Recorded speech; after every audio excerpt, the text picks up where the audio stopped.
Hey guys, let's take a look at our movement techniques today. So we are going to talk through many of the movement techniques that are taken directly from the WA curriculum and are stipulated by SCSA. So these may not pertain to all different curriculums across the nation globe, but they are the ones that we need to focus on in Western Australia. So when we are talking about our movement, I want you to consider first and foremost this acronym, STEW, S-T-E-W. Okay, and this is how we find a way to be more specific when we explain any movement. So this will make a bit of sense as we go through this PowerPoint. So S refers to space. All right, space immediately surrounding the actor. Okay, and the character. So do they use up a lot of space? Do they only use up a small amount of space? Then we have time. How long does it take for the action to be completed? Is it quick or is it slow? Okay, and everything in between. Energy, and this is a great way to put an adjective in front of it. What kind of energy prevails with the action, with the movement? So is it a frantic energy? Is it a hurried energy? Is it a stern energy? Is it a sustained energy? Is it a relaxed energy? Is it a lethargic energy? Whatever it may be. And then we have weight, heavy or light. So think about all of them on this scale. Okay, so for instance, heavy and light, and there's a whole bunch of different explanations in between, and movements can pertain to light, heavy, and everything in between. So let's take a look at this GIF to start with. Okay, so this man is jovially running along. In a moment, I want you to pause the video and I want you to answer these questions. How much space is he taking up? Is he taking up a lot or not so much? How much time does it take for each stride to occur? Is it quite quick or is it slow? Describe his energy. How would you describe it? I said jovial. Okay, so you might say the same or something different. Is he moving heavily or lightly? So that's where that space, time, energy, weight comes into it. Okay, pause the video, have a shot. Then we have facial expressions. Okay, facial expressions are all about the movement of our face and the shaping, manipulating of our face to portray emotion or to portray character, but largely emotion. How is our character responding in the moment? Okay, so think about every muscle that moves when you pull a face, and when you are describing or communicating to someone about your facial expressions, you want to describe every finer detail. Okay, it needs to be specific. It cannot just be glossed over. Oh, I was happy and I had a happy face. That doesn't portray anything, and you don't speak volumes of everything. You need to talk about your lips, your mouth, your teeth, your nose, your cheeks, your eyebrows, your forehead. You need to think about your ears. You need to think about the position of your head. Where are you facing at any particular moment? Facial expressions encompasses all of that. So let's have a look at this exercise. I want you to pause the video in a moment and I want you to go through and label each of these facial expressions. Explain to me what is the emotion that is attempting to be displayed and how you know that. Okay, so for instance, we know that the first one is happy, okay, because he is exposing his teeth. We can see his tongue. He is smiling. His lips have disappeared in that smile. His eyebrows are raised and he has open eyes. And the general face shape shows signs of happiness. That's how we would explain it. So I want you to do that for the rest of them. Our next one is gait. Okay, and gait is all about our position and movement on stage. So as an actor or a character, how we move across stage, how we walk, and what kind of character, status, or emotion are we portraying through that walk. Okay, so it's all about walk. And the easiest way that I describe this to my students is I get them to think about the stereotypical gangster. Okay, and they lean right back, they widen their stance, and they kind of throw themselves forward with their shoulders. All right, they've got a wide stance to take up more space because we know that with more space comes more power.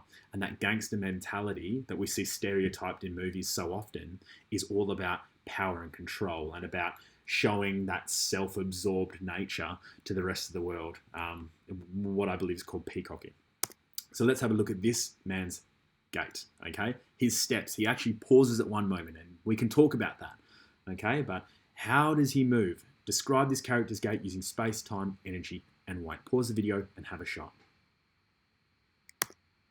And last is gesture. I believe there's actually one after this.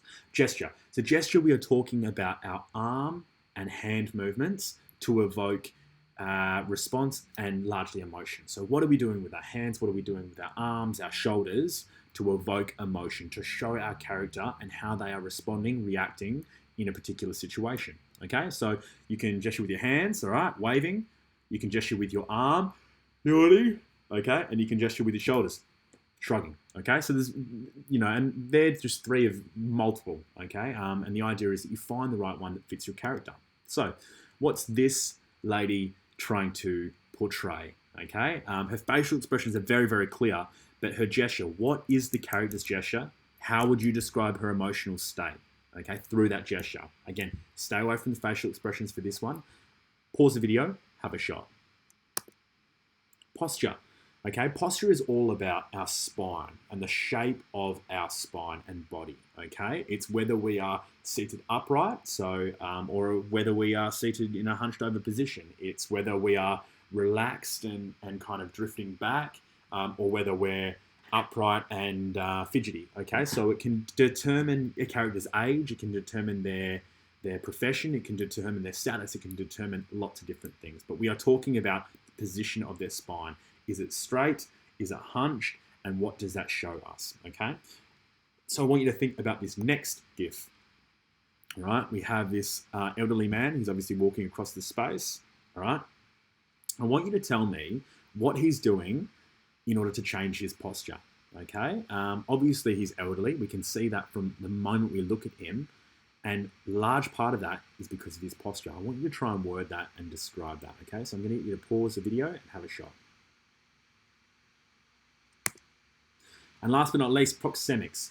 Proxemics is all about spatial relationship, okay? It's about the relationship that's being created between character and character, or character and object, how close they are together and what that means, and how far they are away from each other and what that means. Because in many situations, close together means that they're connected, and far apart means that they're disconnected. But that's not always the case. We know for certain that sometimes close together, when we have 2 aggressive characters and they come close together, they're not connected, okay? They're very much disconnected and they're quite angry, and it's not a good thing, okay?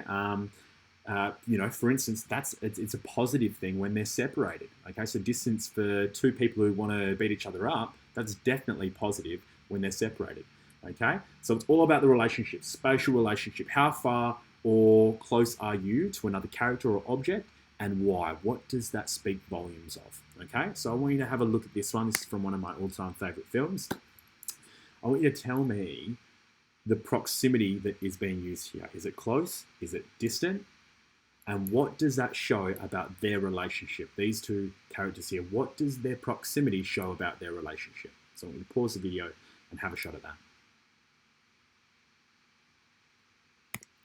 That's it, guys. That encompasses all of our movement techniques that we want you guys to talk about, and they're taken directly from the West Australian curriculum.